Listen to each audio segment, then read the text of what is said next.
નમસ્કાર મિત્રો, હું છું આપનો યોગીરાજ ભવાન અને આજ એક નવી સફરમાં મળ્યો છું એક એવા જ કલાકારને, પેલાબેન ચાવડાને. પણ એ પહેલા મારા દર્શકોને થેન્ક યુ કહીશ, કારણ કે આપણી આ ગુજરાતી રંગમંચ ચેનલમાં તમારો સાથ અને સહકાર જે અવિરતપણે જે મને મળ્યો છે એ બદલ ખૂબ ખૂબ આભાર. તો આવો મળીએ બેલાબેન ચાવડાને અને એમની જર્ની વિશે, એમની સ્ટ્રગલ વિશે અને એમની મહેનત વિશે જાણીશું. જય માતાજી બેલાબેન. માતાજી.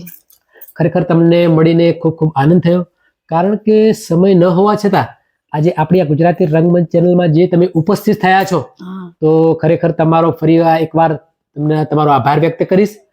કારણ કે કલાકાર એક એની જર્ની અને એની મહેનત ખૂબ જ પરિશ્રમ થકી આગળ આવ્યા હોય છે. તો બેન, આ લાઈનમાં આવવાનું કઈ રીતે થયું? આ લાઈનમાં એ રીતે આયા કે પછી મારે મમ્મી હતા ને એ ભજન ગાતા હતા પહેલાથી જ. ભજન મને ગમતું જ નતું, અને મમ્મી જાય ભજન ગાવે એટલે હું એમ કહું કે તમે હુઈ જાઓ, મને ઊંઘ આવે છે એમ. બરાબર. એટલે મમ્મી કહે છે ના, કે તમે ભજનમાં આવીને બેસો, તમે જુઓ જાણો તો ખ્યાલ આવે કે ભજન વસ્તુ શું છે એમ. બરાબર. પછી મેં કીધું સાલું, આ તો મને આવડતું નહીં, પણ મેં કીધું મારે શીખવું પડશે. પછી એમાંથી મેં આ જંપલાયું ભજનમાં. ખૂબ સરસ. તમારા માતૃશ્રીના માધ્યમથી આજે એક ઈચ્છા ન હોવા છતાં પણ એમના જે વિચારો, એમના જે ભજન પ્રત્યે જે ભાવ, એ આજે તમને કલાકાર બનાવી દીધા છે. તો બેલાબેન, આપણે વાત કરીએ કે ભાઈ તમારા મમ્મીના સપોર્ટથી જ આજે તમે અહીંયા સુધી છો એવું કહેવાય. તો યુટ્યુબના માધ્યમથી એમને આપણે થેન્ક યુ કહીશું, એમનો આભાર વ્યક્ત કરીશું. કારણ કે ભજન અને ભોજન આ બંને વસ્તુ જીવનમાં એટલી બધી ઇન્વોલ્વ છે કે એના વગર ચાલે નહીં એમ. અને આજે જે તમે કરી રહ્યા છો, તો બેલાબેન, તમે કયા ગામથી આવો છો? હું આવું છું અત્યારે હાલમાં તો સિંગરવાથી. સિંગરવાથી. સિંગરવા. તો પોતે સિંગરવા ગામના વતની છે અને ત્યાં સ્થાયી છે હાલ. અને પોતે ખેડા જિલ્લામાં એમનું એક નાનું પંખીના માળા જેવું ગામ છે, પણ એક બિઝનેસને લગતા કારણોસર પોતે અહીંયા અમદાવાદ સિંગરવામાં પોતે રહે છે. તો બેલાબેન, કેટલા વર્ષથી ઇન્વોલ્વ છો આમાં? ઓછામાં ઓછા 30 વર્ષથી. ક્યાં બાત હે. 30 વર્ષથી પોતે સંગીત લાઈન એમને પોતે ઇન્વોલ્વ કરી છે. અને બીજું કે એક સરસ મજાના કલાકાર તો છે જ, પણ ઓલરાઉન્ડર કલાકાર કહી શકાય. રાસ, ગરબા, ભજન, લોકગીત, લગ્નગીત, દરેક વસ્તુ આજે એમને એમના જીવનમાં ઉતાર્યું છે અને લોકોને મનોરંજન પૂરું પાડ્યું છે.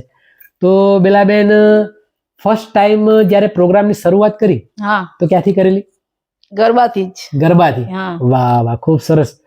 તો એક સરસ મજાનો ગરબો હું સાંભળીશ અને મારા યુટ્યુબના માધ્યમથી મારા દર્શકો સાંભળશે. તો બેલાબેન, તમારા અવાજમાં અને તમારા અંદાજમાં સરસ મજાનો એક ગરબો, એક બે લાઈન સંભળાવો મારા દર્શકોને.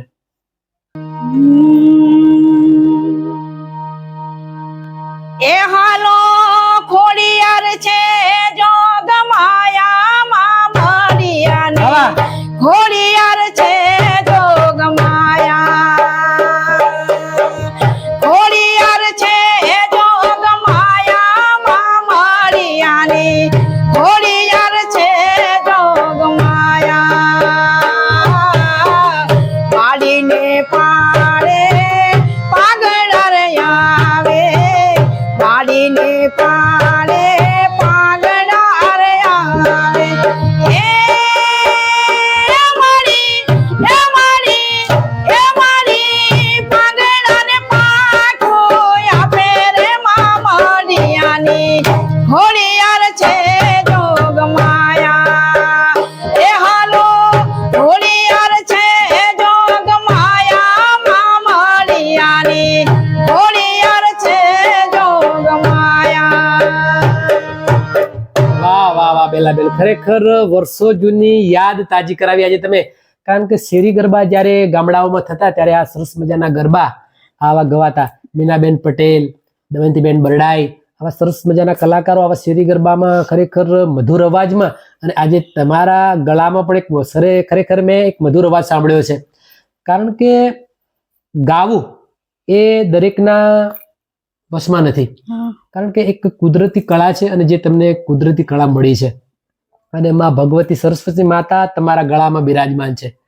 તો શરૂઆત તમે જેમ કરી કે ગરબાથી, અને આજે સરસ મજાનો ગરબો તમે ગાયા છો, તો આમાં તમને વધારે સપોર્ટ રહ્યો એવું કોણ? વ્યક્તિમાં મારે એક રમણભાઈ ભગત હતા. બરાબર. એ ગુરુ તરીકે હું માનતી હતી એમને, કારણ કે એમણે જ મને બધું બતાવેલું કે આ રીતે તારે ગાવાનું, આ રીતે તારે ગઈશ ને તો તને આગળ લોકો સપોર્ટ આપશે એમ. ખૂબ સરસ, ખૂબ સરસ. તો બેન, જયારે તમે શરૂઆત કરી ત્યારે એવું લાગતું હતું કે આટલા મોટા કલાકાર તમે બનશો? ના. અને આજે એક સરસ લેવલે તમે પહોંચ્યા છો અત્યારે, તો કેવું લાગે છે આજે? સારું લાગે છે અત્યારે તો. અને અમારા કાંતિભાઈ હતા તે વળી હમણાં આકાશવાણી સુધી જવાનું અમારો કોઈ એ જ નતો, પછી એ મળ્યા તો અમને એટલું આકાશવાણી સુધી પહોંચાડ્યા. વાહ વાહ. તો દૂરદર્શનમાં પણ તમે ગાયા છો? હા. ક્યાં વાત છે. ખરેખર કાંતિભાઈ ની તો વાત જ આખી અલગ છે. ઘણા બધા કલાકારોને એમને યુટ્યુબ ના માધ્યમ સુધી દૂરદર્શનમાં પહોંચાડ્યા છે. દૂરદર્શનમાં પણ એમને ઘણા બધા કલાકારોને ઇન્વોલ્વ કર્યા છે અને મારા તો એક ક્લોઝ મિત્ર બની ગયા છે. કારણ કે અવારનવાર અમારે ફોનમાં વાતચીત થતી હતી ઘણી વાર, અને ખરેખર જાણવા અને માણવા જેવા વ્યક્તિ છે. તો યુટ્યુબ ના માધ્યમથી એમને તો યાદ આપણે કરવા જ પડે એકવાર. તો બેન, એમના વિશે શું કહેશો? કાંતિભાઈ વિશે આજે બે શબ્દો સાંભળવા છે મારે. એમણે જે લાભ આપ્યો છે અને એમણે નામ કમાયું છે, એ સારામાં સારું છે ને. બરાબર. અને હજુ સુધી નામ કમાય છે જ ને. વાહ વાહ વાહ વાહ. તો અમે એમને રાત દિવસ એમને યાદ કરીએ છીએ. ક્યાં વાત છે, ક્યાં વાત. અને આવું કામ કરતા રહેજો, લોકોને લાભ આપતા રહેજો. તો બેલાબેન, જયારે ફર્સ્ટ ટાઈમ તમે દૂરદર્શનમાં તમને ગાવાનો મોકો મળ્યો, ત્યારે તમે શું ગાયેલા? ત્યારે દીપચંદી ભજન ગાયા હતા. વાહ વાહ. તો એ ભજન 100% સાંભળવું છે મારે, કારણ કે દૂરદર્શનમાં તો ઘણા બધા દર્શકોએ સાંભળ્યું જ છે, પણ આજે યુટ્યુબના માધ્યમથી આપણી આ ગુજરાતી રંગમંચ ચેનલમાં જે મારા દર્શકો છે એમને પણ આપણે સંભળાવવું છે. તો સરસ મજાનું એ જે તમે દૂરદર્શનમાં જે ભજન ગાયા છો એ ભજન મારે સાંભળવું છે ને મારા દર્શકોને સંભળાવવું છે.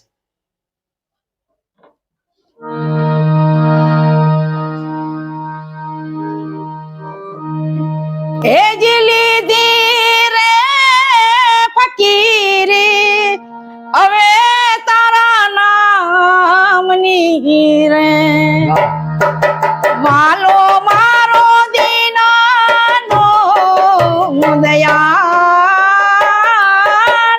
ચિતાને ચઢાવ્યા જોને ચાકડે રે, સતગુરુ પકડો મારી માય, કોઈ એ બતાવો આમને જોગીણો.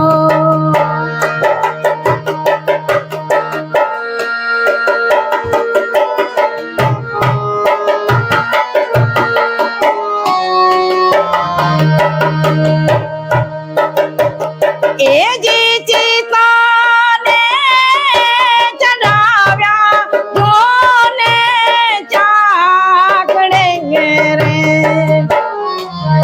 ઉરના તાલે જોયા તાલ લીધી રે એ ફકીરી હવે કોઈ લાલની રે, વાલો મારો દીનાનો દયાળ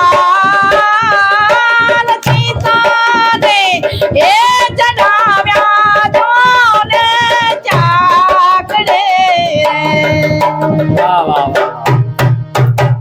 ખરેખર ગરબા ભજન, એક ગાવાની ટેકનિક, એક ગાવાની પ્રેક્ટિસ, ખરેખર આ તો વર્ષો પહેલાની કોઈ એવી તપસ્યા હોય તો જ આ વસ્તુ બને, અને જે તમે કરી છે. તો બેન, ક્યાંય ક્લાસ કરેલા તમે? ના. ક્લાસ વગર આટલું જ્ઞાન? વાહ વાહ વાહ વાહ. કારણ કે અનુભવ એ ક્લાસ કરતા પણ વધી જાય છે.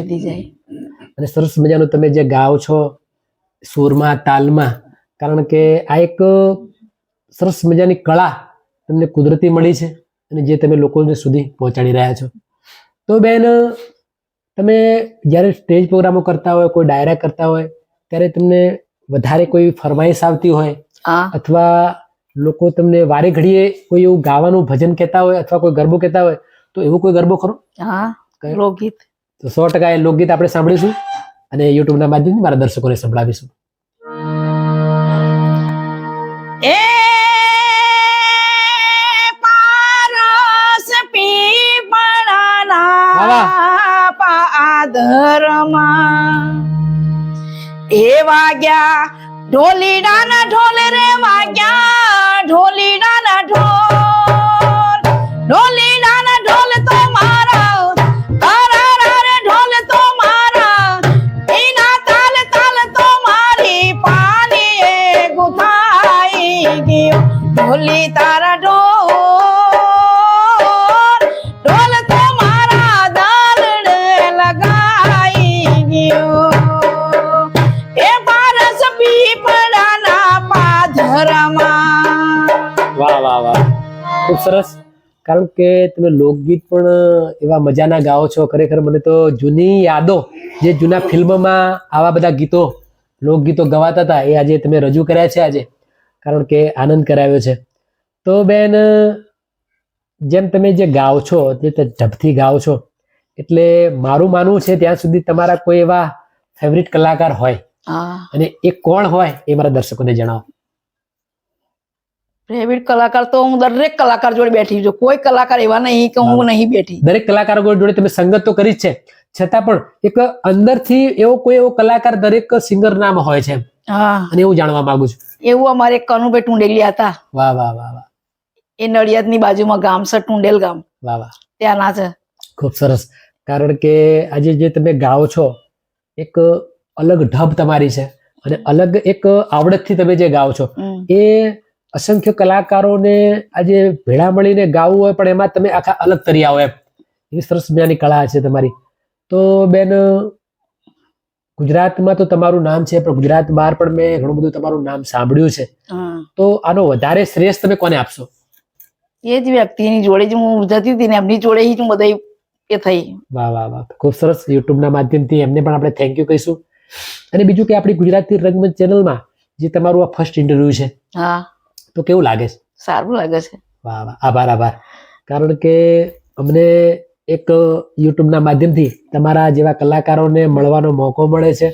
કારણ કે આમ તો અઢળક રૂપિયા ખર્ચીએ તો પણ તમારા જેટલા કલાકારો એકઠા ના કરી શકીએ, પણ આજે ખરેખર યુટ્યુબના માધ્યમથી અને મારી ગુજરાતી રંગમંચ ચેનલના માધ્યમથી મારો એક ધ્યેય છે કે દરેક કલાકારોને મળવું છે, અને દરેક કલાકારને મળીને એમની જર્ની જાણવી છે, અને એમના જોડે મીઠી વાતચીત કરવી છે. કારણ કે કલાકારને મળીને મને ખૂબ જ આનંદ થાય છે. અને આજે જે આનંદ અનુભવી રહ્યો છે બેલાબેન ચાવડા જોડે, તો બેન ખરેખર તો આજે તમે જે આનંદ કરાવ્યો, અને તમે અમારી આજે ગુજરાતી રંગમંચ ચેનલમાં જે ઉપસ્થિત થયા, તો ફરી એકવાર થેન્ક યુ કહીશ. અને બીજું મિત્રો કે બેલાબેન ચાવડા ખૂબ જૂના આર્ટિસ્ટ છે, અને એમને જાણવા અને માણવા એક અનેરો લાવો છે. એકવાર તમારા પ્રોગ્રામમાં એમને ઇન્વોલ્વ કરજો, કારણ કે એમની એક મુલાકાત જિંદગીભરની યાદ. અને બીજું કહેવાનું કે આપણી આ ગુજરાતી રંગમંચ ચેનલને લાઈક કરજો, શેર કરજો, કોમેન્ટ કરજો, અને સબસ્ક્રાઇબ કરવાનું ન ભૂલતા, જેથી કરીને આવા સરસ મજાના જૂના અને જાણીતા કલાકારોને હું તમને મળાવી શકું. અને બીજું કે મારો બીજો વિડીયો આવે ત્યાં સુધી બેલાબેન ચાવડા અને ભવાની યોગીરાજના દરેકને જય માતાજી. જય માતાજી.